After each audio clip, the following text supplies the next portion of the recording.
നമസ്കാരം, ഞാൻ ശിവരാമൻ. വാർത്താമഴയിലേക്ക് വിശദമായി. നാടിനെ നടുക്കിയ നെന്മാറ ഇരട്ടക്കൊലക്കേസിലെ പ്രതി ചെന്താമരയെ ആലത്തൂർ ഡിവൈഎസ്പി ഓഫീസിൽ പോലീസ് ചോദ്യം ചെയ്യുന്നു. ആസൂത്രിതമായാണ് പ്രതി കൊലപാതകം നടത്തിയതെന്ന് ജില്ലാ പോലീസ് മേധാവി അറിയിച്ചു.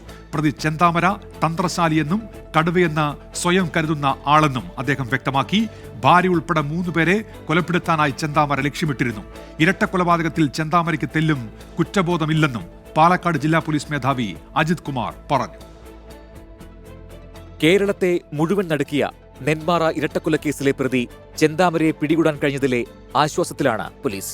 1.5 ദിവസത്തോളം പോലീസിനെയും നാട്ടുകാരെയും അതിവിദഗ്ധമായി കബളിപ്പിച്ച് അരക്കമലയിൽ കഴിഞ്ഞ പ്രതി തന്ത്രശാലി തന്നെയെന്ന് പോലീസും സമ്മതിക്കുന്നു.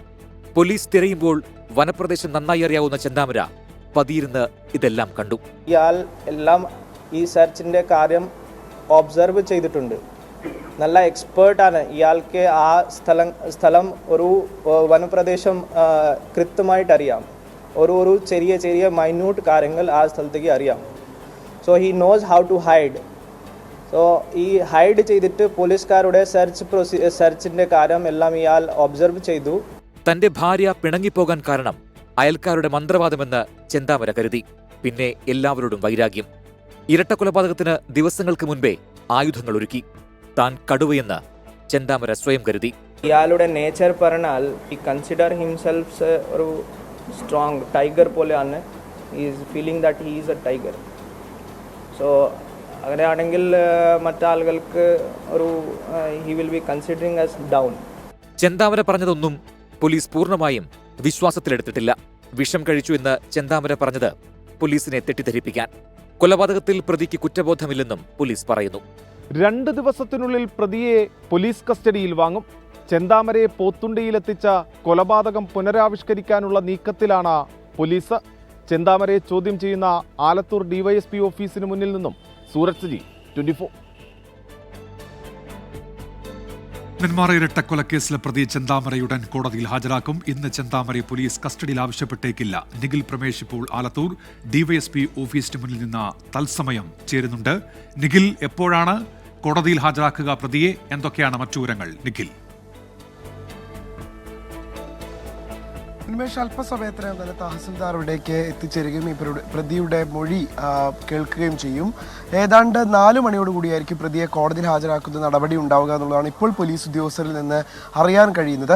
ചോദ്യം ചെയ്യൽ, പ്രതിയെ വിശദമായുള്ള ചോദ്യം ചെയ്യൽ ഇപ്പോഴും പുരോഗമിക്കുകയാണ്. ജില്ലാ പോലീസ് മേധാവി അജിത് കുമാർ ഇവിടെ എത്തി ഏതാണ്ട് 1/2 മണിക്കൂർ പ്രതിയുടെ കാര്യങ്ങൾ ചോദിച്ചറിഞ്ഞിരുന്നു. അതിനു മുൻപ് തന്നെ ഈ ഉദ്യോഗസ്ഥർ, അതായത് ഈ കേസിൽ അന്വേഷണ ഉദ്യോഗസ്ഥനായിട്ടുള്ള ആലത്തൂർ ഡിവൈഎസ്പി പ്രതിയിൽ നിന്ന് ചോദിച്ചറിഞ്ഞ കാര്യങ്ങളൊക്കെ SP-ക്ക് ബ്രീഫ് ചെയ്യുകയും ചെയ്തിരുന്നു. അതിൽ നിന്നാണ് അദ്ദേഹം പറഞ്ഞത് വളരെ തന്ത്രജ്ഞനായിട്ടുള്ള ഒരു കൊലപാതകയുടെ ഒരു പ്രതിയാണ് ഈ ചെന്താമരൻ എന്ന് പറയുന്നത്. ഇയാള് വളരെ ആസൂത്രിതമായിട്ട് നടത്തിയിട്ടുള്ള ഒരു കൊലപാതകമാണ്. ഇത് അബദ്ധവശാൽ നടന്നത് എന്നുള്ളത് പ്രതി പറയുന്നുണ്ടെങ്കിലും അത് അന്വേഷണ സംഘത്തെ തെറ്റിദ്ധരിപ്പിക്കുന്നതിന് വേണ്ടിയിട്ടുള്ളതാണ്. ഇയാൾ ആയുധം വാങ്ങിയ രീതിയിലടക്കം ഈ വെട്ടിയിട്ടുള്ള അത് ഇൻക്വസ്റ്റ് റിപ്പോർട്ടിൽ വ്യക്തമാകുന്ന കാര്യങ്ങളടക്കം പരിശോധിക്കുമ്പോൾ ഇതൊരു ആസൂത്രിതമായിട്ടുള്ള കൊലപാതകം തന്നെയാണ് എന്നുള്ളത് വ്യക്തമാണ്. എന്ന് മാത്രമല്ല, ഇയാളുടെ ഒരു സ്വഭാവ രീതി എന്ന് പറയുന്നത് വളരെ വിചിത്രവും വ്യത്യസ്തവുമാണ്. ഇയാൾ സ്വയം വിശേഷിപ്പിക്കുന്നത് തന്നെ ഒരു കടുവയായിട്ടാണ്. അത്തരത്തിലാണ് സ്വയം അയാൾ കരുതിയിരുന്നത്. അതുകൊണ്ട് തന്നെ ഇയാൾ കൊലപാതകം ആസൂത്രണം ചെയ്യുന്ന രീതിയിലും അത് നടപ്പാക്കുന്ന രീതിയിലും ഇയാളുടെ മോട്ടീവിലുമെല്ലാം അത് പ്രകടമായിരുന്നു. മറ്റു 3 പേരെ കൂടി കൊലപ്പെടുത്താൻ ഈ പ്രതി ആഗ്രഹിച്ചിരുന്നു എന്നുകൂടി പോലീസ് പറയുന്നുണ്ട്. അതിൽ ഒന്ന് അയാളുടെ ഭാര്യ തന്നെയായിരുന്നു. അയാളെ വർഷങ്ങൾക്ക് മുൻപ് വിട്ടുപോയ ഭാര്യ, ഒന്നൊരു പോലീസ് ഉദ്യോഗസ്ഥൻ, മറ്റൊന്നൊരു അയൽവാസി. അയാളുടെ ഇപ്പോഴത്തെ പട്ടികയിൽ ഈ കൊല്ലപ്പെട്ട സുധാകരനും അമ്മ ലക്ഷ്മിയും ഒന്നും തന്നെ ഉണ്ടായിരുന്നില്ല. അത് അബദ്ധവശാൽ കയറി വന്നതാണെന്ന് അദ്ദേഹം പറയുന്നു. ഇയാൾക്ക് വേണ്ടി നാടൊന്നടങ്കം തിരച്ചിൽ നടത്തുമ്പോൾ 100-ലധികം പോലീസുകാർ ആ പോത്തുണ്ടി എന്ന മേഖലയാകെ അരിച്ചുപിറക്കി പരിശോധന നടത്തുമ്പോൾ ഇതെല്ലാം ആ മലയുടെ മുകളിൽ നിന്നുകൊണ്ട് ഈ പ്രതി വീക്ഷിക്കുകയായിരുന്നു. തൻ്റെ മുകളിലൊക്കെ ഡ്രോൺ ക്യാമറ വരുമ്പോൾ ആ ഘട്ടങ്ങളിലെല്ലാം മരങ്ങൾക്ക് സമീപത്തേക്ക് മറഞ്ഞു നിന്നുകൊണ്ട് അവരെ എല്ലാം കബളിപ്പിക്കുകയായിരുന്നു ഈ പ്രതി. എന്തായാലും ഈ പ്രതിക്ക് ഇപ്പോൾ പോലീസ് സ്റ്റേഷനിലെത്തി ഇത്രയധികം വലിയ സന്നാഹങ്ങൾക്ക് നടുവിലൂടെ പ്രതിയെ കൊണ്ടുവന്നപ്പോഴൊന്നും യാതൊരു കൂസലും ഉണ്ടായിരുന്നില്ല എന്നുള്ളതാണ് ഏറ്റവും പ്രധാനപ്പെട്ട കാര്യം. പോലീസ് ഉദ്യോഗസ്ഥർ തിരിച്ചും മറിച്ചുമൊക്കെ കാര്യങ്ങൾ ചോദിക്കുമ്പോൾ ഉച്ചക്കത്തെ രാവിലത്തെ ഭക്ഷണ ഭക്ഷണത്തെക്കുറിച്ച് മാത്രമാണ് പ്രതി ഇപ്പോഴും ചോദിച്ചുകൊണ്ടിരിക്കുന്നത്. ഇന്നലെ നെന്മാറ പോലീസ് സ്റ്റേഷന്റെ സെല്ലിലേക്ക് പ്രതിയെ പ്രവേശിപ്പിക്കുമ്പോഴും പ്രതി ചോദിച്ചത് ഇവിടെ ചോറും ചിക്കനും ഒക്കെ കിട്ടുമല്ലോ അല്ലേ എന്നാണ്. ഇത്തരത്തിലുള്ള കാര്യങ്ങളെക്കുറിച്ച് മാത്രമാണ് പ്രതി ആകുലപ്പെട്ടിരുന്നത്. എന്തായാലും ചോദ്യം ചെയ്യൽ ഇപ്പോഴും പുരോഗമിച്ചുകൊണ്ടിരിക്കുന്നു. ഏതാണ്ട് 3 മണിക്ക് ശേഷമായിരിക്കും പ്രതിയെ ഇപ്പോൾ ഞാനുള്ള ഈ ആലത്തൂർ DYSP ഓഫീസിൽ നിന്ന് പുറത്തേക്ക് ഇറക്കുക എന്നുള്ളതാണ് മനസ്സിലാക്കാൻ കഴിയുന്നത്. അതിനു മുൻപായി തഹസിൽദാർ വന്ന് മറ്റു നടപടികൾ കൂടി പൂർത്തിയാക്കും. ആരോഗ്യ സംഘം വൈദ്യ പരിശോധനയ്ക്ക് ഇവിടേക്ക് എത്തിച്ചേരും, അതായത് ഈ DYSP ഓഫീസിലേക്ക് എത്തിച്ചേരുമെന്നാണ് അറിയിക്കുന്നത്. ഏതാണ്ട് 300 മീറ്റർ അകലെ മാത്രമാണ് ഈ കോടതി ഉള്ളത്. കോടതിയിൽ ഒരുപക്ഷെ ജഡ്ജിയുടെ ചേംബറിലായിരിക്കും ഹാജരാക്കുക. സുരക്ഷാ പ്രശ്നങ്ങൾ മുൻനിർത്തിക്കൊണ്ട് ഓപ്പൺ കോർട്ടിൽ പ്രതിയെ നൽകിയില്ല എന്നുള്ളതാണ് അന്വേഷണ ഉദ്യോഗസ്ഥർ പറയുന്നത്. ഇന്ന് അതോടൊപ്പം തന്നെ അവർ കസ്റ്റഡിയിൽ ആവശ്യപ്പെടാനുള്ള സാധ്യതയും വളരെ കുറവാണ്. കാരണം ഈ പ്രതിയെ ഇപ്പോഴത്തെ അവസ്ഥയിൽ ഈ വിഷയത്തിന്റെ ചൂടാറും മുൻപേ പോത്തുണ്ടിയിലേക്ക് അടക്കം തെളിവെടുപ്പിന് എത്തിച്ചാൽ അത് വലിയ പ്രശ്നങ്ങൾ ഉണ്ടാക്കുമെന്ന് കരുതുന്നതിനാൽ വരും ദിവസം 2 ദിവസം കഴിഞ്ഞിട്ടായിരിക്കും കസ്റ്റഡിയിൽ ആവശ്യപ്പെടുക എന്നുള്ളതാണ് അറിയാൻ കഴിയുന്ന കാര്യം. ഉന്മേഷ്. നിഖിൽ പ്രമേശാണ് ആലത്തൂർ DYSP ഓഫീസിന് മുന്നിൽ നിന്ന് വിവരങ്ങൾ നൽകിയത്.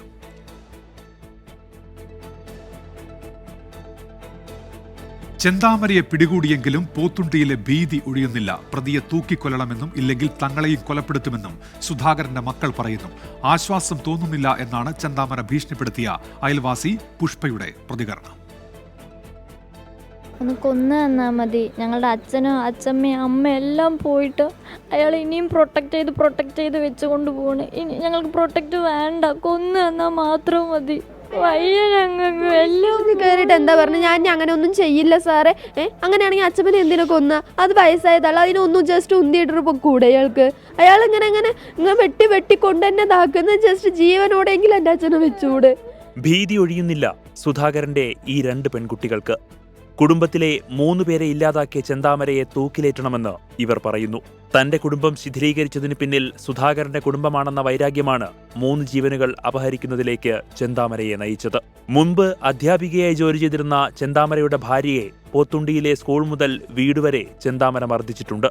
ഒടുവിൽ കഴുത്തിൽ കത്തിവെച്ച് കൊലപ്പെടുത്താൻ ശ്രമിച്ചതോടെ ചെന്താമരയോട് പിണങ്ങി ഭാര്യയും മകളും പോയി. ഇതിന് കാരണം സുധാകരന്റെ ഭാര്യ സജിതയെന്ന് ചെന്താമര കരുതി. അങ്ങനെ 2019 സുധാകരന്റെ ഭാര്യ സജിതയെ കൊലപ്പെടുത്തി. ജയിലിൽ കിടക്കുമ്പോഴുണ്ടായിരുന്ന അടങ്ങാത്ത പക സുധാകരന്റെയും അമ്മയുടെയും ജീവനെടുത്തു. ചെന്താമര പിടിയിലായെങ്കിലും ഒട്ടും ആശ്വാസം തോന്നുന്നില്ലെന്ന് ചെന്താമര ഭീഷണിപ്പെടുത്തിയ അയൽവാസി പുഷ്പ 24നോട്. പേടിയുണ്ട് എനിക്ക്. നീ അയാളെ വരും, നീ ഇവര് ജാമ്യത്തിലെടുക്കും, നീയും വരും, നീ വന്നാൽ പറയും നിങ്ങൾ കോർട്ടിക്ക് പോയിക്കോളി, സുരക്ഷിത തരാൻ പറ്റില്ല, അയാൾക്ക് ഞങ്ങൾ കാലാകാല ജീവിതപര്യന്തം കൊടുക്കാൻ പാടില്ല എന്നൊക്കെ ഇവർ പറഞ്ഞാൽ തന്നെയാണ് ആ ചേച്ചി മരിച്ചപ്പോഴും. ഇപ്പം 5 വർഷത്തിൽ 6 വർഷത്തിൽ ഇനിയും 2-3 വർഷം കഴിയുമ്പോൾ അവനെങ്കിലും പണം കൊണ്ട് കൂട്ടുമ്പോൾ ഇവർ ഇറക്കും. അവർ ഗുണ്ട സംഘങ്ങൾക്ക് ഇറക്കുകയാണെന്ന് പറയുന്നു, ചിലവർ പറയുന്നു പാർട്ടി ഇടപെട്ടിട്ടാണെന്നൊക്കെ. എങ്ങനെ അയാൾ ഇറങ്ങി ഇപ്പോൾ 2 എണ്ണത്തിന് കൊന്നോ അതുപോലെ ഇയാൾ ഇറങ്ങും. ചെന്താമരയുടെ ഹിറ്റ് ലിസ്റ്റിൽ 3 പേർ കൂടിയുണ്ടായിരുന്നു എന്നാണ് മൊഴി നൽകിയിരിക്കുന്നത്. സജിത കൊലപാതകം അന്വേഷിച്ച പോലീസ് ഉദ്യോഗസ്ഥനോടൊപ്പം തന്റെ ഭാര്യയെയും മകളെയും കൊലപ്പെടുത്താൻ ചെന്താമര ലക്ഷ്യമിട്ടിരുന്നു. 24 പാലക്കാട്. അറസ്റ്റിലായ ശേഷമുള്ള കോലാഹലങ്ങൾ അത്രയും നേരിൽ കണ്ടിട്ടും തെല്ലും കൂസലില്ലാതെ ചെന്താമര സെല്ലിലെത്തിയപ്പോൾ പോലീസുകാരോട് ചോറും ചിക്കനുമാണ് ചെന്താമര ആവശ്യപ്പെട്ടത്. ഒളിവിൽ കഴിയുമ്പോൾ കാട്ടാനയ്ക്ക് മുന്നിൽപ്പെട്ടിട്ടും രക്ഷപ്പെട്ടെന്നും ചെന്താമര പോലീസിനോട് പറഞ്ഞു.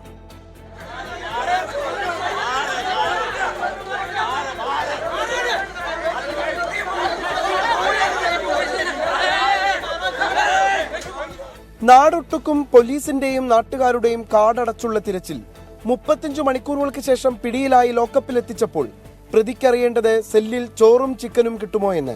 ഭക്ഷണം കഴിച്ചിട്ട് പോരെ ചോദ്യം ചെയ്യലെന്ന പോലീസിനോട് കുശലം. ചോദ്യം ചെയ്യൽ കഴിഞ്ഞു മതിയെന്ന് പോലീസ്. 45 മിനിറ്റ് പൂർണ്ണ സഹകരണത്തോടെ ചോദ്യം ചെയ്യലിന് വിധേയൻ. ചിക്കൻ ചോദിച്ച പ്രതിക്ക് പോലീസ് നൽകിയത് ഇഡലിയും ഓംലറ്റും. കിട്ടിയത് സന്തോഷത്തോടെ കഴിച്ച് ചെന്താമര.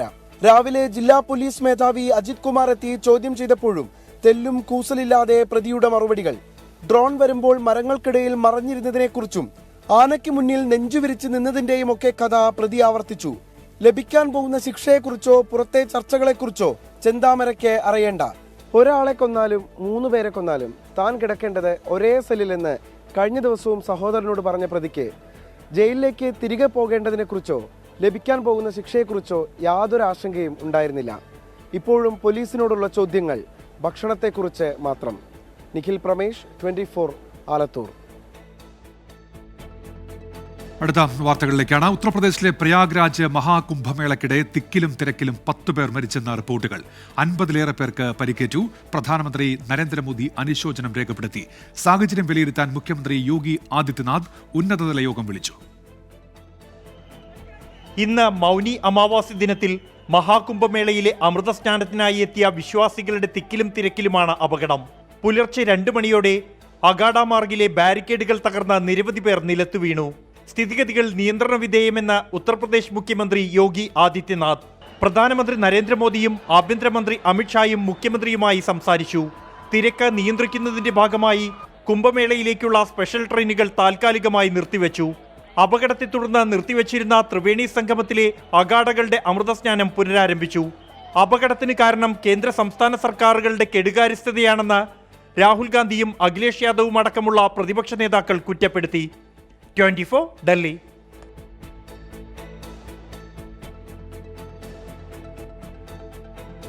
അടുത്ത വാർത്തയിലേക്ക്. പാലക്കാട് എലപ്പുള്ളിയിലെ വിവാദ മദ്യനിർമ്മാണശാലയ്ക്ക് അനുമതി നൽകിയത് മുഖ്യമന്ത്രിയും എക്സൈസ് മന്ത്രിയും മാത്രം ആലോചിച്ചെന്ന് പ്രതിപക്ഷ നേതാവ്. മന്ത്രിസഭാ യോഗത്തിന്റെ പരിഗണനയ്ക്ക് വന്ന കുറിപ്പ് പ്രതിപക്ഷ നേതാവ് പുറത്തുവിട്ടു. മറ്റൊരു വകുപ്പുമായും ആലോചിച്ചിട്ടില്ലെന്ന് എക്സൈസ് മന്ത്രി MB രാജേഷ് ഈ കുറിപ്പിൽ വ്യക്തമാക്കുന്നുണ്ട്. പാലക്കാട് ഉപതെരഞ്ഞെടുപ്പ് പ്രചരണം നടക്കവേ കഴിഞ്ഞ വർഷം നവംബർ 8-നാണ് 32/G3 2024 എന്ന ഫയലിന് മന്ത്രിസഭായോഗത്തിൽ അവതരിപ്പിക്കാനുള്ള അനുമതി മുഖ്യമന്ത്രി നൽകുന്നത്. എക്സൈസ് മന്ത്രി MB രാജേഷ് അംഗീകരിച്ച ഫയൽ മറ്റു വകുപ്പുകളൊന്നും കണ്ടിരുന്നില്ല. മറ്റേതെങ്കിലും വകുപ്പുമായി ആലോചിച്ചിട്ടുണ്ടോ എന്ന ചോദ്യത്തിന് ഇല്ലെന്നാണ് ക്യാബിനറ്റ് നോട്ടിൽ മന്ത്രി വ്യക്തമാക്കുന്നത്. നേരത്തെ പുറത്തുവന്ന ഉത്തരവിലേതുപോലെ മന്ത്രിസഭാ യോഗക്കുറിപ്പിലും കമ്പനിയെ പ്രശംസിക്കുന്നുണ്ട്. മദ്യ ഉൽപ്പാദനത്തിന് ആവശ്യമായ എക്സ്ട്രാ ന്യൂട്രൽ ആൽക്കഹോൾ കേരളത്തിൽ ഉൽപ്പാദിപ്പിക്കുമെന്ന മദ്യനയത്തിലെ പരാമർശത്തെ കൂട്ടുപിടിച്ചാണ് എഥനോൾ പ്ലാന്റ് മുതൽ ബ്രൂവറി വരെയുള്ള പദ്ധതിക്ക് സർക്കാർ തത്വത്തിൽ അനുമതി നൽകിയത്. അസംസ്കൃത വസ്തുവായി അരി ഉപയോഗിക്കുമ്പോൾ ബ്രോക്കൺ റൈസ് മാത്രമേ ഉപയോഗിക്കാവൂ എന്ന ഭേദഗതി മാത്രമാണ് കുറിപ്പിൽ മന്ത്രിസഭ വരുത്തിയത്. വകുപ്പുകളിലും മുന്നണിയിലും ആലോചിക്കാതെയാണ് അംഗീകാരം നൽകിയതെന്ന വിമർശനം ശരിയാണെന്ന് തെളിഞ്ഞെന്നാണ് പ്രതിപക്ഷത്തിന്റെ അവകാശവാദം. 24 തിരുവനന്തപുരം. CPIക്ക് പിന്നാലെ എലപ്പുള്ളിയിലെ വൻകിട മദ്യനിർമ്മാണശാലയ്ക്കെതിരെ JDSലും എതിർപ്പ്. മന്ത്രിസഭായോഗത്തിൽ പദ്ധതിയെ അനുകൂലിച്ച മന്ത്രി K കൃഷ്ണൻകുട്ടിക്കെതിരെ നടപടി ആവശ്യപ്പെട്ട് JDS ജില്ലാ അധ്യക്ഷന്മാർ സംസ്ഥാന അധ്യക്ഷന് കത്ത് നൽകി. എന്നാൽ പദ്ധതിക്കുള്ള പിന്തുണ ആവർത്തിക്കുകയാണ് മന്ത്രി K കൃഷ്ണൻകുട്ടി. മദ്യമാണോ നെല്ലാണോ ഉൽപ്പാദിപ്പിക്കേണ്ടത് എന്ന ചോദ്യമാണ് ഉയർന്നതെന്ന് CPI ദേശീയ കൗൺസിൽ അംഗം സത്യൻ മുഖേരി വിമർശിച്ചു. ഇന്നു ചേരുന്ന ഭാരവാഹി യോഗത്തിന് മുന്നോടിയായാണ് ജനതാദൾ എസിൽ എലപ്പുള്ളി മദ്യനിർമ്മാണശാലയ്ക്കെതിരായ വികാരം ഉയരുന്നത്. മന്ത്രിസഭയിൽ പദ്ധതിക്കെതിരെ ശബ്ദമുയർത്താതിരുന്ന മന്ത്രി K കൃഷ്ണൻകുട്ടിയെ ലക്ഷ്യം വെച്ചാണ് നീക്കം. കൊക്കക്കോളയ്ക്കെതിരെ സമരം ചെയ്ത പാർട്ടി എങ്ങനെ ജലചൂഷണത്തിന് കൂട്ടുനിൽക്കുമെന്നാണ് ജില്ലാ അധ്യക്ഷന്മാർ പാർട്ടി സംസ്ഥാന അധ്യക്ഷൻ നൽകിയ കത്തിലെ ചോദ്യം. മന്ത്രിസഭാ യോഗത്തിൽ എതിർപ്പറിയിക്കാത്ത K കൃഷ്ണൻകുട്ടിക്കെതിരെ നടപടി വേണമെന്നും കത്തിൽ ആവശ്യമുണ്ട്. കൃഷ്ണൻകുട്ടിയെ മന്ത്രിസ്ഥാനത്ത് നിന്ന് മാറ്റണമെന്ന ആവശ്യം ഉന്നയിക്കപ്പെടുന്നുണ്ടെങ്കിലും സംസ്ഥാന അധ്യക്ഷൻ മാത്യു ടി തോമസ് അതിൽ താൽപര്യം കാണിക്കുന്നില്ല. പാർട്ടിക്കുള്ളിൽ എതിർപ്പ് നുരഞ്ഞു പൊന്തുമ്പോഴും പദ്ധതിയെ പിന്തുണയ്ക്കുകയാണ് മന്ത്രി K കൃഷ്ണൻകുട്ടി. ഇല്ല, അന്യ സംസ്ഥാനങ്ങളിൽ നിന്നാണല്ലോ ഇത് ഉണ്ടാക്കിക്കൊണ്ടുവരുന്നത്. സമ്പത്ത് മുഴുവൻ അവിടേക്കല്ലേ പോകുന്നത്. നമ്മളുടെ ഇവിടെ വ്യവസായമൊക്കെ ഒന്ന് വരണ്ടേ? ആ രീതിയിലാണ് അത് പറഞ്ഞത്. ചർച്ച ചെയ്ത് തീർക്കും. ചർച്ച ചെയ്ത തെറ്റിദ്ധാരണകളൊക്കെ മാറ്റാൻ സാധിക്കുന്നതാണ് എനിക്ക് അനുഭവത്തിൻ്റെ ഉള്ളിലൊരു വിശ്വാസം. സംസ്ഥാന എക്സിക്യൂട്ടീവ് മദ്യനിർമ്മാണശാലയ്ക്കെതിരെ നിലപാടെടുത്തതോടെ CPI നേതാക്കൾ വിമർശനം കടുപ്പിച്ചു. മദ്യനിർമ്മാണശാലയ്ക്ക് അനുമതി നൽകിയതിൽ സർക്കാരിനെ വിമർശിച്ച ദേശീയ കൗൺസിൽ അംഗവും കർഷക നേതാവുമായ സത്യൻ മുഖേരി ജനയുഗത്തിൽ ലേഖനമെഴുതി. മദ്യമാണോ നെല്ലാണോ ഉൽപ്പാദിപ്പിക്കേണ്ടതെന്ന ചോദ്യം ഉയർന്നുവന്നെന്നും നീക്കത്തിൽ നിന്ന് സർക്കാർ പിന്മാറണമെന്നും സത്യൻ മുഖേരി ലേഖനത്തിൽ ആവശ്യപ്പെട്ടു. CPI അടക്കമുള്ളവരുമായി ഇനിയും ചർച്ച നടത്തുമെന്നാണ് CPIMന്റെ പ്രതികരണം. എവിടെയൊക്കെയാണോ ഇനി ചർച്ച ചെയ്യണമെന്ന് പറയുന്നത് അവിടെയൊക്കെ ചർച്ച ചെയ്യുന്നതിൽ ഞങ്ങളാരും എതിരല്ല. എവിടെ വേണമെങ്കിലും ചർച്ച ചെയ്യാം. എല്ലാ ചർച്ചയും കഴിഞ്ഞ് എല്ലാ അനുവാദവും വാങ്ങി അതിനുശേഷം മാത്രമേ അതിൻ്റെ ഒന്നാമത്തെ ഘട്ടം തന്നെ ആരംഭിക്കുള്ളൂ. 24 തിരുവനന്തപുരം. പാലക്കാട് എലപ്പുള്ളിയിൽ മദ്യനിർമ്മാണശാലയ്ക്ക് അനുമതി നൽകിയതിന് പിന്നിൽ വൻ അഴിമതിയെന്ന് BJP നേതാവ് V മുരളീധരൻ. മുഖ്യമന്ത്രി പറയുന്നതിനപ്പുറം സംസാരിക്കാൻ ആർക്കും ധൈര്യമില്ല. CPIയുടെ വിയോജിപ്പിന് പത്രവാർത്തകൾക്കപ്പുറം പ്രാധാന്യമില്ലെന്നും V മുരളീധരൻ പറഞ്ഞു. പിണറായി വിജയൻ പറയുന്നതിനപ്പുറത്തേക്ക് ഒരു നിലപാടും ഒരു തീരുമാനവും എടുപ്പിക്കാൻ ഞങ്ങൾക്ക് ശേഷിയില്ല. അതുകൊണ്ട് ഞങ്ങൾ വിയോജിപ്പ് രേഖപ്പെടുത്തി, ഞങ്ങളുടെ വിഷയം അവസാനിപ്പിച്ചു. CPMന്റെ ചൊൽപ്പടിയിൽ നിൽക്കുന്ന ഒരു മെരുങ്ങിയ പ്രതിപക്ഷമാണ് തിരുവനന്തപുരത്തുള്ളത്. ആ CPI അതിനേക്കാൾ അപ്പുറത്താണ്. കാരണം CPI മന്ത്രിസഭയുടെ ഭാഗമാണ്. മന്ത്രിസഭയിൽ ഞങ്ങൾ വിയോജിപ്പ് രേഖപ്പെടുത്തി എന്ന് മാധ്യമങ്ങളോട് പറഞ്ഞുകൊണ്ട് കാര്യമുണ്ടോ? മന്ത്രിസഭയിൽ വിയോജിപ്പ് രേഖപ്പെടുത്തിയിട്ടുണ്ടെങ്കിൽ എങ്ങനെയായി തീരുമാനം എടുക്കുന്നത്? അതുകൊണ്ട് ഇതൊരു പത്രവാർത്ത എന്നുള്ളതിനപ്പുറത്ത് CPIയുടെ വിയോജിപ്പിന് ഒരു പ്രാധാന്യമില്ല. കണ്ണൂർ മുൻ ADM കെ നവീൻ ബാബുവിന്റെ മരണത്തിൽ CBI അന്വേഷണം ആവശ്യപ്പെട്ട് കുടുംബം. CBI അന്വേഷണം വേണ്ടെന്ന ഹൈക്കോടതി സിംഗിൾ ബെഞ്ച് വിധിക്കെതിരെ നവീൻ ബാബുവിന്റെ ഭാര്യ കെ മഞ്ജുഷ ഡിവിഷൻ ബെഞ്ചിൽ അപ്പീൽ നൽകി. വസ്തുതകൾ പരിഗണിക്കാതെയാണ് സിംഗിൾ ബെഞ്ച് വിധിയെന്നാണ് കുടുംബത്തിന്റെ വാദം. CBI അന്വേഷണാവശ്യം തള്ളിയ ഹൈക്കോടതി സിംഗിൾ ബെഞ്ചിന്റെ വിധിയിൽ പിഴവുകളുണ്ടെന്ന് കുടുംബം ചൂണ്ടിക്കാട്ടുന്നു. സംസ്ഥാന പോലീസ് നടത്തുന്ന അന്വേഷണത്തിന് വിശ്വാസ്യതയില്ല. ഭരണകക്ഷി നേതാവും മുൻ ജില്ലാ പഞ്ചായത്ത് പ്രസിഡന്റുമായ ആളാണ് പ്രതിസ്ഥാനത്ത്. സംസ്ഥാന പോലീസ് നടത്തുന്ന അന്വേഷണത്തെ സ്വാധീനിക്കാനും തെളിവ് നശിപ്പിക്കാനും സാധ്യതയുണ്ടെന്നും ചൂണ്ടിക്കാട്ടുന്നു. നവീൻ ബാബുവിന്റെ മരണവുമായി ബന്ധപ്പെട്ട കേസിൽ അപൂർവ സാഹചര്യമാണ്. മരണത്തിൽ സുതാര്യവും സത്യസന്ധവുമായ അന്വേഷണം വേണം. കുടുംബത്തിന് നീതി ലഭിച്ചുവെന്ന് പൊതുസമൂഹത്തിന് കൂടി ബോധ്യപ്പെടണം. നവീൻ ബാബുവിന്റെ അടിവസ്ത്രത്തിലെ രക്തക്കറയ്ക്ക് പോസ്റ്റ്മോർട്ടം റിപ്പോർട്ടിലും ഉത്തരം ലഭിച്ചിട്ടില്ല. ആത്മഹത്യയെങ്കിൽ ഉമിനീര് പുറത്തുവരുമായിരുന്നു. കേസ് ഡയറിയും ഇൻക്വസ്റ്റ് റിപ്പോർട്ടും സിംഗിൾ ബെഞ്ച് ശരിയായി പരിശോധിച്ചില്ലെന്നും കേസിൽ CBI അന്വേഷണം അനിവാര്യമെന്നും കെ മഞ്ജുഷ അപ്പീലിൽ പറയുന്നു. 24 കൊച്ചി. എറണാകുളം ചോറ്റാനിക്കരയിൽ പോക്സോ അതിജീവിതയായ 19കാരെ കൊലപ്പെടുത്താൻ ശ്രമിച്ച കേസിൽ ആൺ സുഹൃത്ത് കസ്റ്റഡിയിൽ. സംഭവ ദിവസം പ്രതി പെൺകുട്ടിയുടെ വീട്ടിലെത്തിയ CCTV ദൃശ്യങ്ങൾ പുറത്തുവന്നു. മർദ്ദനമേറ്റ പെൺകുട്ടി അതീവ ഗുരുതരാവസ്ഥയിൽ ചികിത്സയിലാണ്.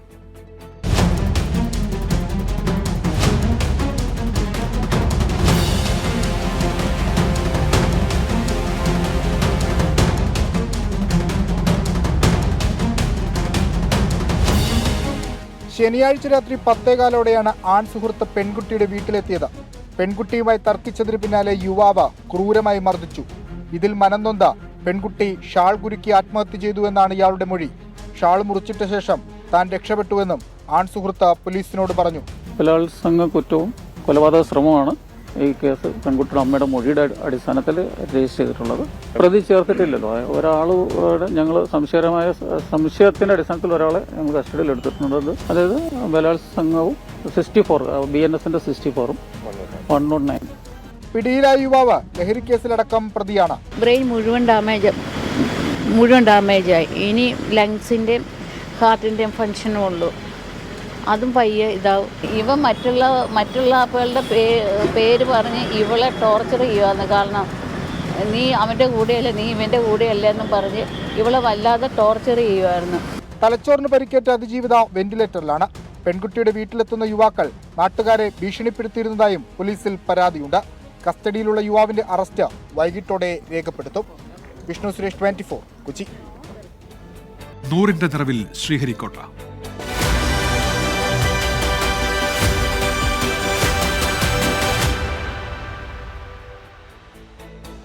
ഇന്ത്യയുടെ ബഹിരാകാശ വിക്ഷേപണത്തറയായ ശ്രീഹരിക്കോട്ടയിലെ സതീഷ് ധവാൻ സ്പേസ് സെന്ററിൽ നിന്നുള്ള 100ാം വിക്ഷേപണം വിജയകരം.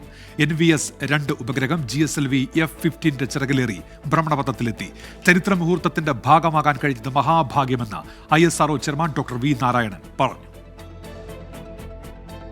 3, 2, 1, L40 stages are ignited.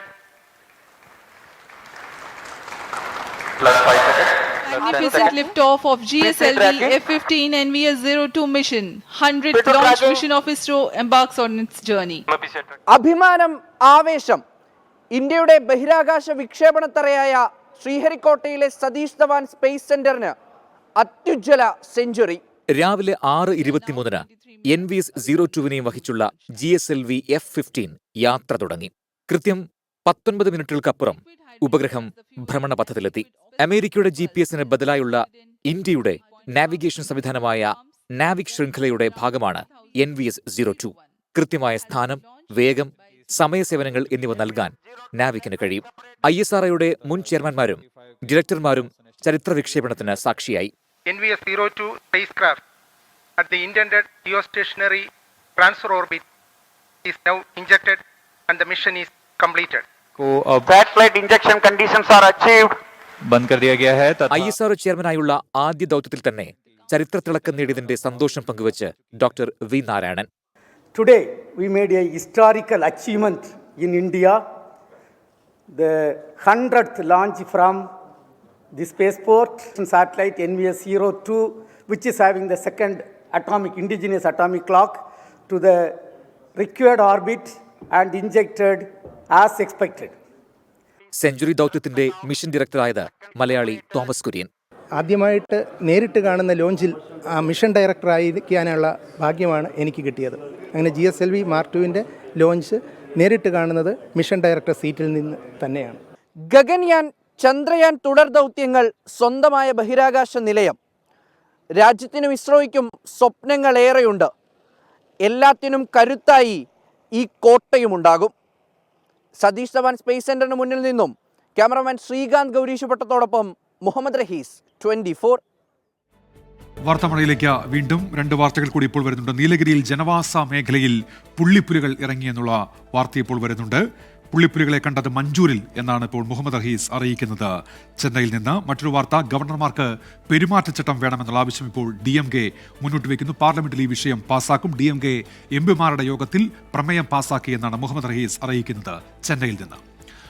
മുത്തലാഖ് ചൊല്ലിയതുമായി ബന്ധപ്പെട്ടെടുത്ത കേസുകളുടെ വിവരങ്ങൾ തേടി സുപ്രീം കോടതി.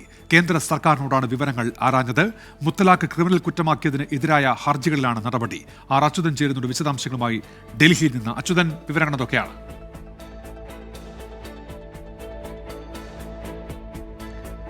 ഉന്മേഷ് എന്ന ചീഫ് ജസ്റ്റിസിന്റെ ബെഞ്ചാണ് ഈ ഹർജികൾ പരിഗണിച്ചത്. മുത്തലാഖ് ക്രിമിനൽ കുറ്റമാക്കിയത് ചോദ്യം ചെയ്തുള്ള ഹർജികൾ ഇന്ന് ചീഫ് ജസ്റ്റിസിന്റെ ബെഞ്ച് പരിഗണിച്ച ഘട്ടത്തിൽ ഈ നിയമത്തിന്റെ, അതായത് ഈ മുത്തലാഖുമായി ബന്ധപ്പെട്ട ചെറിയ കുറ്റങ്ങൾക്ക് വരെ കേസ് എടുക്കുന്നു എന്ന് ഹർജിക്കാർ വാദിച്ചു. മാത്രമല്ല, ഈ മുത്തലാഖ് നിയമപ്രകാരം എടുക്കുന്ന കേസുകൾ അത് ഗാർഹിക പീഡന നിരോധന നിയമത്തിന് കീഴിൽ വരുന്നതാണെന്നും അതുകൊണ്ട് പ്രത്യേകമായിട്ടുള്ള ഒരു നിയമത്തിന്റെ ആവശ്യമില്ലെന്നും ഹർജിക്കാർ വാദിച്ചു. ഈ ഘട്ടത്തിലാണ് സുപ്രീം കോടതി ഇതുമായി ബന്ധപ്പെട്ട കേസുകളുടെ വിവരം സമർപ്പിക്കാൻ ഇപ്പോൾ കേന്ദ്ര സർക്കാരിനോട് ആവശ്യപ്പെട്ടിരിക്കുന്നത്. അതായത് രാജ്യത്തിന്റെ വിവിധ ഇടങ്ങളിൽ രജിസ്റ്റർ ചെയ്തിരിക്കുന്ന കേസുകൾ, ഹൈക്കോടതിക്ക് മുൻപിൽ നിലവിൽ പരിഗണനയിലിരിക്കുന്ന കേസുകൾ ഉൾപ്പെടെയുള്ളവയുടെ വിവരങ്ങളാണ് സമർപ്പിക്കാൻ ഇപ്പോൾ സുപ്രീം കോടതി നിർദ്ദേശിച്ചിരിക്കുന്നത്. സമർപ്പിക്കുമ്പോൾ ആ കേസ് വിവരങ്ങളും തുടർ നടപടികൾ ഉൾപ്പെടെയുള്ള കാര്യങ്ങൾ ഈ റിപ്പോർട്ടിൽ ഉണ്ടായിരിക്കണമെന്നുള്ള കാര്യം കൂടി അറിയിക്കുന്നുണ്ട്.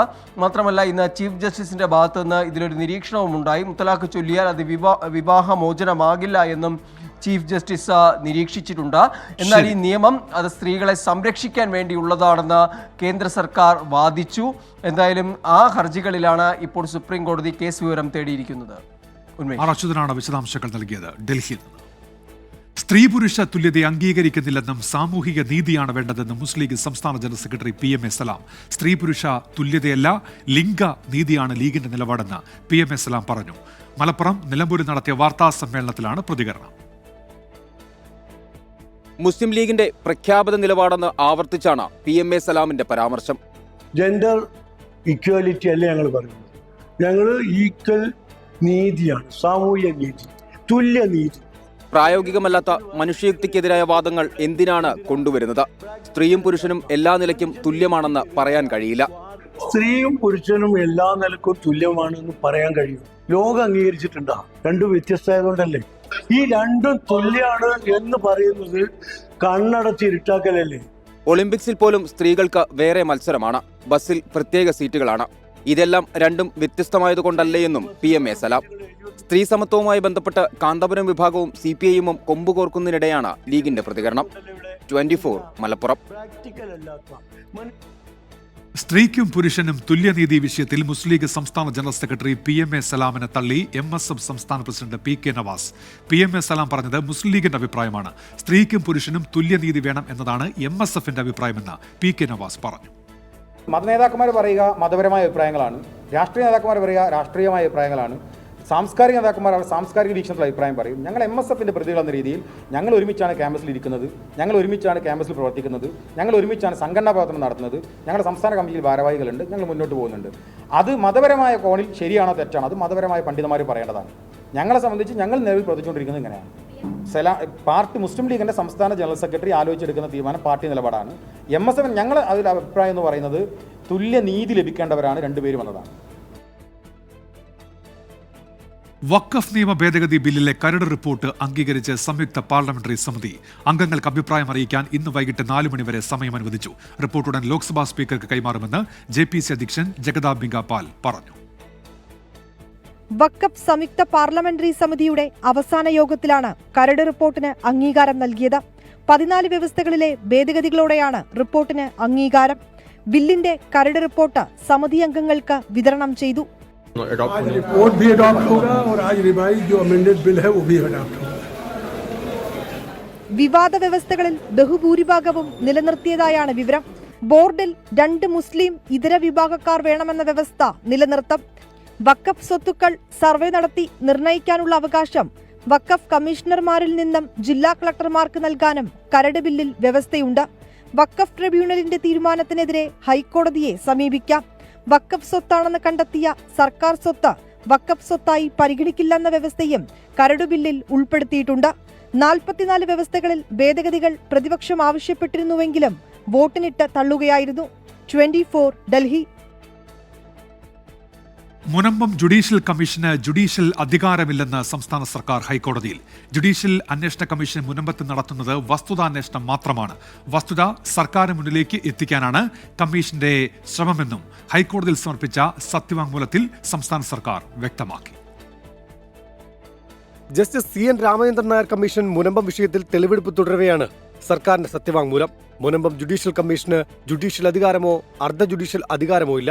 ജുഡീഷ്യൽ അന്വേഷണ കമ്മീഷൻ മുനമ്പത്ത് നടന്നത് വസ്തുതാ അന്വേഷണം മാത്രമാണ്. ശുപാർശകൾ നടപ്പാക്കണമെന്ന് നിർദ്ദേശിക്കാൻ ജുഡീഷ്യൽ കമ്മീഷന് അധികാരമില്ല. വസ്തുത സർക്കാരിന് മുന്നിലേക്ക് എത്തിക്കാനാണ് ജുഡീഷ്യൽ കമ്മീഷനെ നിയോഗിച്ചതെന്നും സംസ്ഥാന സർക്കാരിന്റെ സത്യവാങ്മൂലത്തിൽ വ്യക്തമാക്കുന്നു. മുനമ്പത്ത് ഭൂമി കൈവശം വെച്ചവരുടെ താൽപര്യ സംരക്ഷണമാണ് കമ്മീഷൻ പരിശോധനാ വിഷയമെന്നും കമ്മീഷൻ റിപ്പോർട്ടിന്മേൽ സർക്കാർ നടപടിയെടുക്കുമ്പോൾ മാത്രമാണ് ചോദ്യം ചെയ്യാൻ അവകാശമെന്നും സത്യവാങ്മൂലത്തിൽ ചൂണ്ടിക്കാട്ടുന്നുണ്ട്. മുനമ്പം ജുഡീഷ്യൽ കമ്മീഷന് നിയമസാധുത ചോദ്യം ചെയ്ത് സമർപ്പിച്ച ഹർജിയിലാണ് സർക്കാർ സത്യവാങ്മൂലം നൽകിയത്. ഹർജി പരിഗണിക്കുന്നത് അടുത്ത തിങ്കളാഴ്ചത്തേക്ക് മാറ്റി. 24 കൊച്ചി. ആർട്ടിഫിഷ്യൽ ഇന്റലിജൻസിന്റെ വരവോടെ മാർക്സിസത്തിന്റെ പ്രസക്തി കൂടിയെന്ന് CPIM സംസ്ഥാന സെക്രട്ടറി MV ഗോവിന്ദൻ. AI സോഷ്യലിസത്തിലേക്കുള്ള വഴിയാണ്.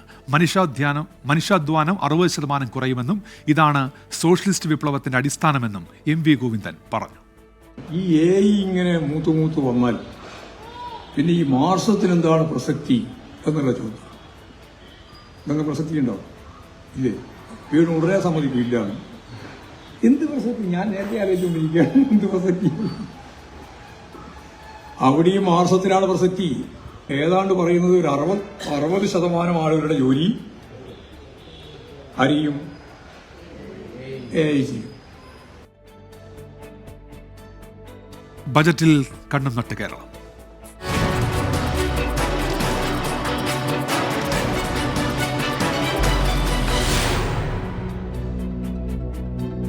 ഫെബ്രുവരി 1 അവതരിപ്പിക്കുന്ന കേന്ദ്ര ബജറ്റ് രാജ്യത്തിന്റെ അടിസ്ഥാന സൗകര്യ വികസന മേഖലയിൽ ഗണ്യമായ പരിഷ്കാരങ്ങൾ പ്രതീക്ഷിക്കുന്നുണ്ട്.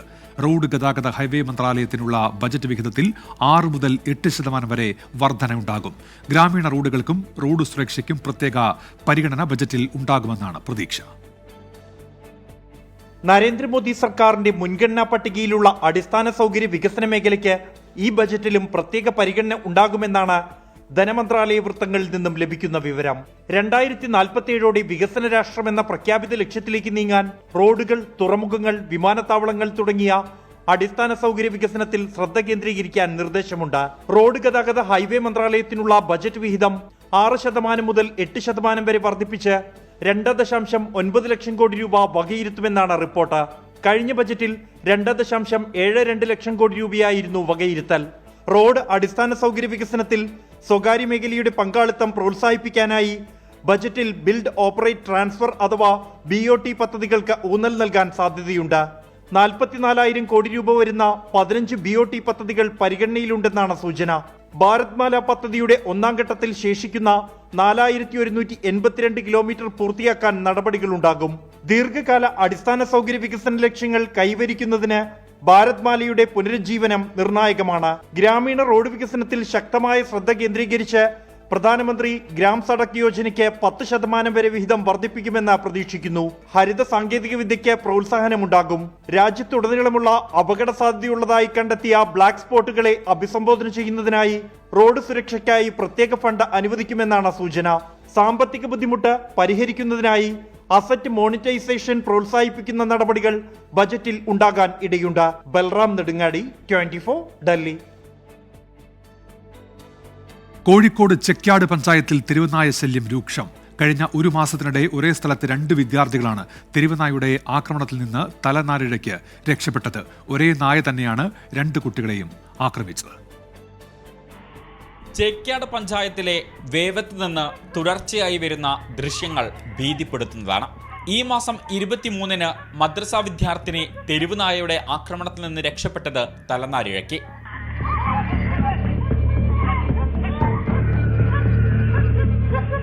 സമാന രീതിയിൽ ഇന്ന് മറ്റൊരു വിദ്യാർത്ഥി അതേ സ്ഥലത്ത് അതേ നായയുടെ ആക്രമണത്തിൽ നിന്ന് രക്ഷപ്പെട്ടു.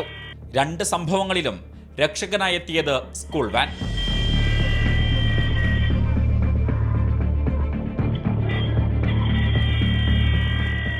3ാം ക്ലാസ് വിദ്യാർത്ഥി മുഹമ്മദ് സയാനാണ് ഇന്ന് രക്ഷപ്പെട്ടത്. വീഴ്ചയിൽ കൈക്ക് പരിക്കേറ്റു. പ്രദേശത്തെ തെരുവുനായ ശല്യത്തിന് അറുതി വരുത്തണമെന്ന് നാട്ടുകാർ ആവശ്യപ്പെട്ടു. 24 കോഴിക്കോട്. വയനാട് കാവുമന്ദം മേഖലയിൽ കാട്ടുപോത്തിറങ്ങി. കമ്പളക്കാട്, കോട്ടത്തറ മേഖലകളിൽ കണ്ട കാട്ടുപോത്താണ് കാവുമന്ദത്ത് എത്തിയത്. വനംവകുപ്പ് ഉദ്യോഗസ്ഥരെത്തി കാട്ടുപോത്തിനെ കാടുകയറ്റി. സുർജിത്ത് അയ്യപ്പത്ത് വിവരങ്ങളുമായി ഇപ്പോൾ ചേരുന്നുണ്ട്. വയനാട്ടിൽ നിന്ന് സുർജിത്ത്, വിവരങ്ങൾ. കഴിഞ്ഞ കുറച്ച് ദിവസങ്ങളായി ഈ കോട്ടത്തറ ഒപ്പം തന്നെ കാവുമന്ദം ചെന്നലോട് ഭാഗത്ത് ഈ വിലസിയിരുന്ന കാട്ടുപോത്തിനെയാണ് ഇപ്പോൾ കാട് കയറ്റിയിരിക്കുന്നത്. അതായത് ഇത് ഈ മേഖലയിൽ തോട്ടങ്ങളിലും ഒപ്പം തന്നെ വീടുകൾക്ക് മുന്നിലുമൊക്കെ തന്നെ കറങ്ങി നടക്കുന്ന ഒരു കാട്ടുപോത്തായിരുന്നു. ഇതിന് വയനാട്ടിലെ കൽപ്പറ്റ RRT സംഘം, ആ സംഘമാണ് ഈ ഒരു ദൗത്യം നടപ്പാക്കിയിരിക്കുന്നത്. RRT സംഘം തോട്ടങ്ങളിലടക്കം പരിശോധന നടത്തിയതാണ്. അങ്ങനെ ആ പരിശോധന നടത്തിയത് വഴി കാട്ടുപോത്തിനെ കണ്ടെത്തി. പിന്നീട് വളരെ ശ്രമകരമായ ഒരു ദൗത്യം തന്നെയായിരുന്നു RRT സംഘത്തിന് മുമ്പ് ഉണ്ടായിരുന്നത്. അങ്ങനെ അതിനെ നേരെ കയറ്റിയത് സുഗന്ധഗിരി എന്ന് പറയുന്ന. സുജിത്ത്, ആ ശബ്ദം അതിൽ ചെറിയൊരു വ്യക്തതക്കുറവ് വരുന്നുണ്ട്. സുജിത്ത്, റേഞ്ച് പോകുന്നതായിരിക്കും. സുജിത്ത് അയ്യപ്പത്താണ് വിവരങ്ങൾ നൽകിയത്. ജനവാസ മേഖലയിൽ ഇറങ്ങിയ കാട്ടുപോത്തിനെ ഇപ്പോൾ കാട് കയറ്റിയിരിക്കുകയാണ്.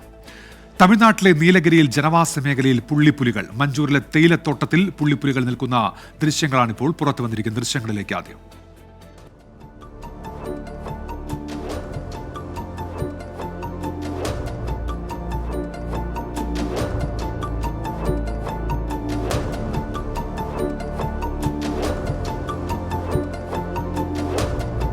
മുഹമ്മദ് റഹീസ് വിശദാംശങ്ങളുമായി ഇപ്പോൾ ചേരുന്നുണ്ട്. മുഹമ്മദ് റഹീസ്, വിവരങ്ങൾ എന്തൊക്കെയാണ്?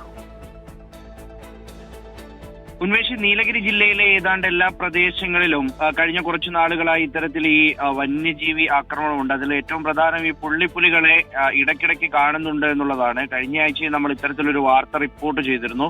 അപ്പോൾ കഴിഞ്ഞ ദിവസമാണ് ഇത്തരത്തിൽ മാഞ്ഞൂരിനടുത്തുള്ള മറ്റക്കണ്ടി ഗ്രാമപ്രദേശത്ത് ഒരു തേയിലത്തോട്ടത്തിൽ ഈ പകൽ പുലിയെ കണ്ടത്. 2 പുലികളാണ് ഉണ്ടായിരുന്നത്. ആദ്യം ഇവർ ആ പ്രദേശത്ത് ഒരു കാടിനുള്ളിലായിരുന്നു, ശേഷം ഇറങ്ങി വന്നു. പിന്നീട് ജനവാസ മേഖലയ്ക്ക് തൊട്ടടുത്ത് ഒരു ഗ്രൗണ്ടിൽ ഏറെ നേരം ഇത് ചിലവഴിച്ച ശേഷമാണ് തിരികെ കയറിപ്പോയത്.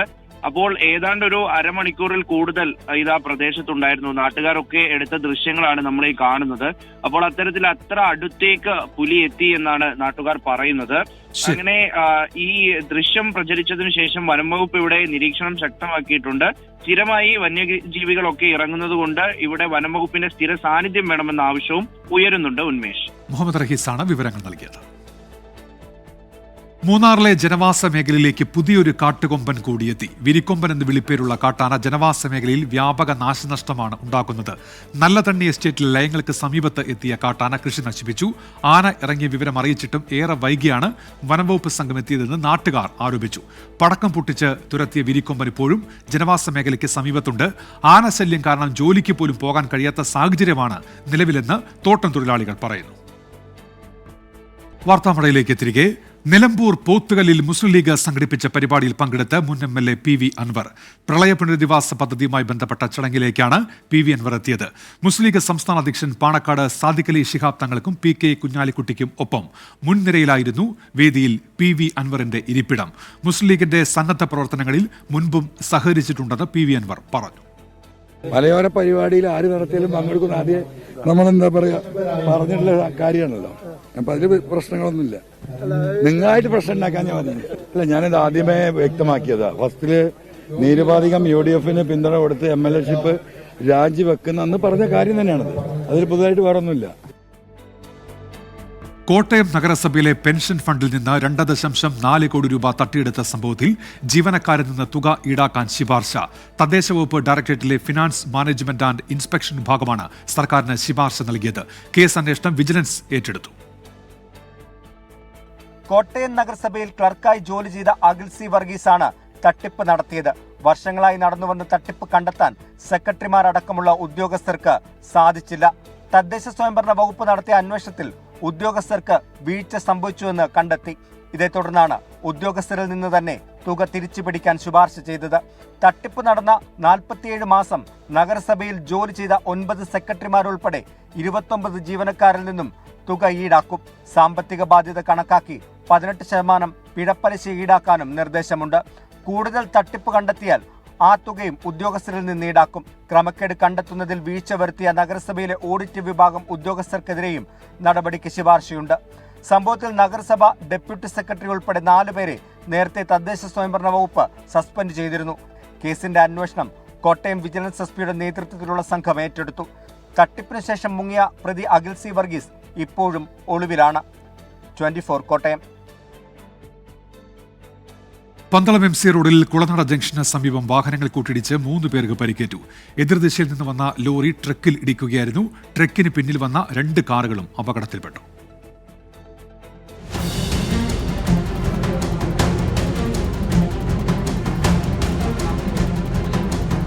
ഇന്ന് രാവിലെ 7 മണിയോടെയാണ് അപകടം. പന്തളം ഭാഗത്തേക്ക് പോവുകയായിരുന്ന ട്രക്കിൽ എതിർദിശയിൽ അമിത വേഗത്തിൽ വന്ന ലോറി ഇടിക്കുകയായിരുന്നു. ട്രക്കിന് പിറകിലുണ്ടായിരുന്ന 2 കാറുകളും അപകടത്തിൽപ്പെട്ടു. നിയന്ത്രണം വിട്ട ലോറി സമീപത്തെ കടയിലേക്ക് ഇടിച്ചു കയറി. സ്ഥിരം അപകട മേഖലയാണ് ഈ പ്രദേശം. അപകടത്തിൽ പരിക്കേറ്റ 3 പേരെ അടൂർ താലൂക്ക് ആശുപത്രിയിലും പന്തളത്തെ സ്വകാര്യ ആശുപത്രിയിലും പ്രവേശിപ്പിച്ചു. 24 പത്തനംതിട്ട. മുംബൈ സിദ്ധിവിനായക ക്ഷേത്രത്തിൽ ഡ്രസ് കോഡ് നിർബന്ധമാക്കി. ഇറക്കം കുറഞ്ഞ വസ്ത്രങ്ങൾക്കും കീറിയ ജീൻസിനും മിനി സ്കേർട്ടിനും ക്ഷേത്രത്തിൽ വിലക്കുണ്ട്. പുതിയ ഡ്രസ് കോഡ് പാലിക്കാത്തവരെ അടുത്ത ആഴ്ച മുതൽ പ്രവേശിപ്പിക്കില്ല എന്ന് ക്ഷേത്രം ട്രസ്റ്റ് അറിയിച്ചു. ശ്രീനാഥ് ചന്ദ്രൻ വിവരങ്ങളുമായി ഇപ്പോൾ മുംബൈയിൽ നിന്ന് ചേരുന്നുണ്ട്. ശ്രീനാഥ്, എന്തൊക്കെയാണ് വിവരങ്ങൾ? ഇപ്പോൾ ക്ഷേത്ര ട്രസ്റ്റിന്റെ ഒരു വിശദീകരണം വന്നിട്ടുണ്ട്. നിരവധി പരാതികൾ കിട്ടിയത് കൊണ്ടാണ് ഇത്തരത്തിലൊരു ഡ്രസ് കോഡ് ക്ഷേത്രത്തിനകത്ത് നിർബന്ധമാക്കിയത് എന്നതാണ് ക്ഷേത്ര ട്രസ്റ്റ് പറയുന്നത്. ഇന്ത്യയിലെ മറ്റ് പല ക്ഷേത്രങ്ങളിലും ഇതുപോലെ ചില നിയന്ത്രണങ്ങൾ ഉണ്ട് എന്നവർ പറയുന്നു. ഭക്തർക്കിടയിൽ തന്നെ പരാതികൾ ഇങ്ങനെ ഉയർന്നിട്ടുണ്ട്. പലരും ഒരു ക്ഷേത്രമാണ് എന്ന് ഓർക്കാതെ വസ്ത്രധാരണം നടത്തുന്നു എന്നതാണ് ഇവർ പരാതിയായി പറയുന്നത്. ഇറക്കം കുറഞ്ഞ വസ്ത്രങ്ങളും കീറിയ പാൻറ്റും ഒക്കെ ധരിച്ച് ക്ഷേത്രത്തിൻ്റെ ഒരു ശുദ്ധി കളയുന്ന തരത്തിൽ ആളുകൾ എത്തുന്നു എന്നതാണ് ഒരു കമ്മിറ്റി ചൂണ്ടിക്കാണിക്കുന്നത്. അതുകൊണ്ടാണ് പരമാവധി ഇന്ത്യൻ വസ്ത്രങ്ങൾ തന്നെയാണ് ഈ ക്ഷേത്രത്തിലേക്ക് ധരിക്കേണ്ടത്, അതാണ് അനുയോജ്യം എന്ന് ഈ നിർദ്ദേശത്തിൽ പറയുന്നുണ്ട്. അടുത്ത ആഴ്ച മുതൽ തന്നെ ഇത് നിർബന്ധമാക്കുകയും ചെയ്യും. ഇറക്കം കുറഞ്ഞ വസ്ത്രങ്ങൾ, ശരീരഭാഗങ്ങൾ പുറത്തു കാണുന്ന തരത്തിലൊക്കെ വസ്ത്രം ധരിക്കുന്നത്, അങ്ങനെ പല നിയന്ത്രണങ്ങളും നിർബന്ധങ്ങളുമാണ് ഈ നിയന്ത്രണത്തിൽ ഉള്ളത്, ഈ നിർദ്ദേശത്തിലുള്ളത്. അത് അടുത്ത ആഴ്ച മുതലായിരിക്കും പ്രാബല്യത്തിൽ ആവുകയും ചെയ്യുക. ഏതായാലും രാജ്യത്തെ തന്നെ പ്രധാനപ്പെട്ട ഒരു ക്ഷേത്രമാണ്. ദിവസവും ആയിരക്കണക്കിന് ഭക്തർ എത്തുന്ന മുംബൈയിലെ ക്ഷേത്രമാണ് സിദ്ധിവിനായക ഗണപതി ക്ഷേത്രം. അവിടെയാണ് ഈ തരത്തിൽ ഒരു നിയന്ത്രണം കൊണ്ടുവരുന്നത്.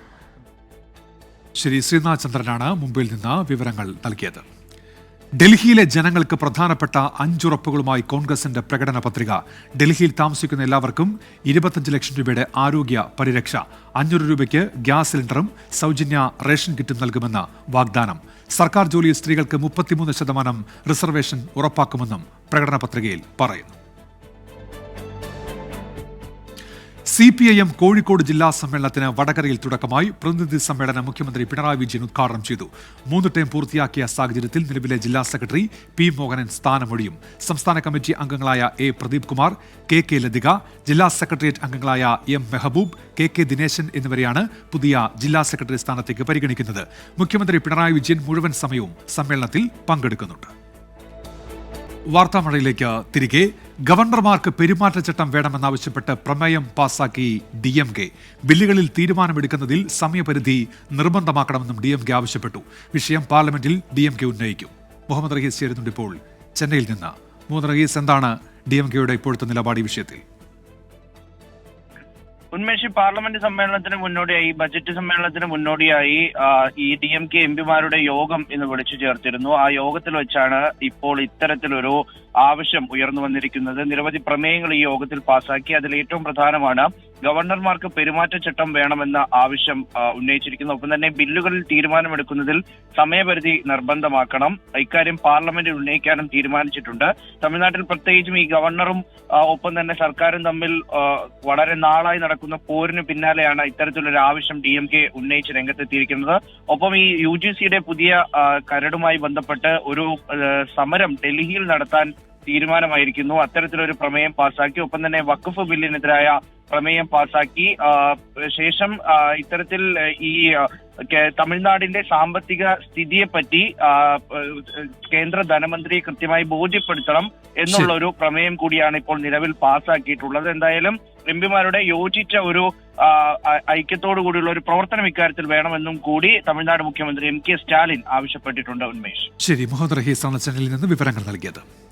9 വീടുകളിൽ മോഷണം നടത്തിയ പ്രതിയെ സാഹസികമായി പിടികൂടി താമരശ്ശേരി പോലീസ്. ഷാജ്മോൻ എന്നയാളാണ് പിടിയിലായത്. 60-ലധികം മോഷണക്കേസുകളിൽ പ്രതിയാണ്. കഴിഞ്ഞ നവംബർ മാസം മുതൽ വിവിധ ദിവസങ്ങളിലായാണ് താമരശ്ശേരിയിലെ 9 വീടുകളിൽ പ്രതി ഷാജ്മോൻ മോഷണം നടത്തിയത്. 50 പവൻ സ്വർണവും പണവുമാണ് മോഷ്ടിച്ചത്. മോഷണം നടത്താനായി വീടുകളിലെത്തുന്ന വിഷ്വൽ CCTV ക്യാമറകളിൽ പതിഞ്ഞിരുന്നു.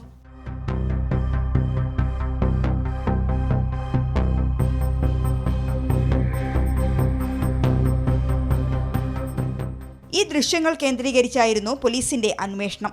കൊല്ലം കരുനാഗപ്പള്ളി സ്വദേശിയാണ് പ്രതി. 3 വർഷം മുമ്പാണ് പൊടുപ്പിൽ താമസമാക്കിയത്. കാറിൽ രക്ഷപ്പെടാൻ ശ്രമിക്കുന്നതിനിടയിലാണ് പിടിയിലായത്.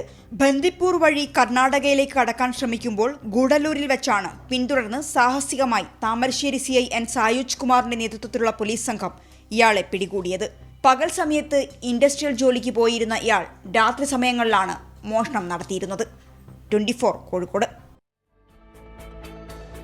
വന്യജീവി ആക്രമണവുമായി ബന്ധപ്പെട്ട നിലപാടിൽ BJP നേതാവ് മേനകാ ഗാന്ധിക്ക് കത്തയച്ച് CPI വയനാട് ജില്ലാ സെക്രട്ടറി EJ ബാബു. മേനകാ ഗാന്ധിക്ക് 1 ഏക്കർ ഭൂമി സൗജന്യമായി നൽകാം. വയനാട്ടിൽ താമസിക്കാനും കൃഷി ചെയ്ത് ജീവിക്കാനും തയ്യാറാകുമോ എന്നാണ് കത്തിലെ ചോദ്യം.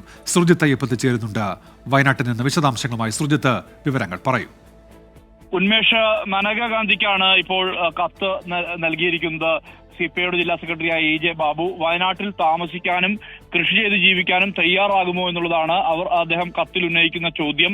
ഇവർ ഈ കടുവയുമായി ബന്ധപ്പെട്ട്, അതായത് പഞ്ചാരക്കൊല്ലിയിലെ കടുവയുമായി ബന്ധപ്പെട്ട് ചില പ്രതികരണങ്ങൾ നടത്തിയിരുന്നു. അതിന്റെ മറുപടി എന്നുള്ള നിലയിലാണ് അദ്ദേഹം ഇങ്ങനെ ഒരു കത്ത് തയ്യാറാക്കിയിരിക്കുന്നത്. വയനാട്ടിൽ വനവിസ്തൃതി കുറഞ്ഞുവെന്ന മേനകാ ഗാന്ധിയുടെ പരാമർശം വാസ്തവ വിരുദ്ധമാണ്.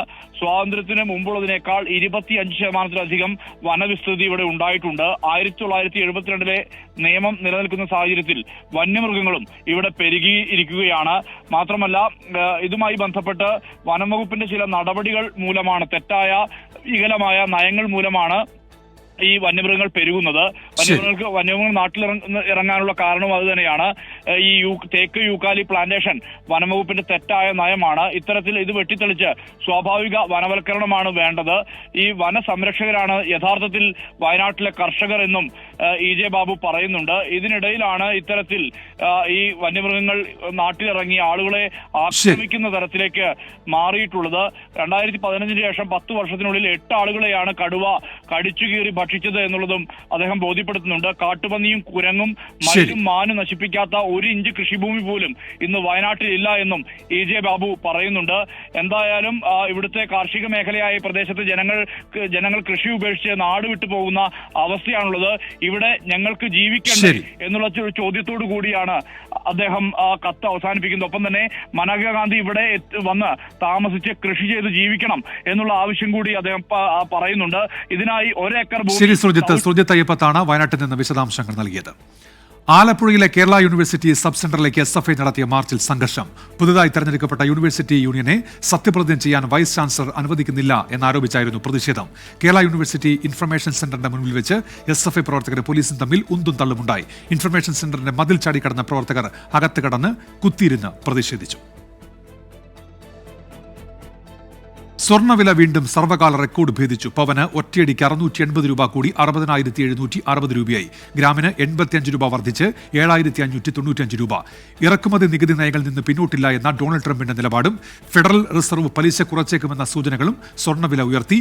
പോയ വർഷം രാജ്യാന്തര സ്വർണ്ണവില 38% ഉയർന്നിരുന്നു. ശനിയാഴ്ചത്തെ ബജറ്റ് പ്രഖ്യാപനത്തിൽ സ്വർണ്ണത്തിന്റെ ഇറക്കുമതി തീരുവ ഉയർത്തിയാൽ ആഭ്യന്തര വില കൂടാൻ ഇടയുണ്ട്. കായിക വാർത്തകൾ.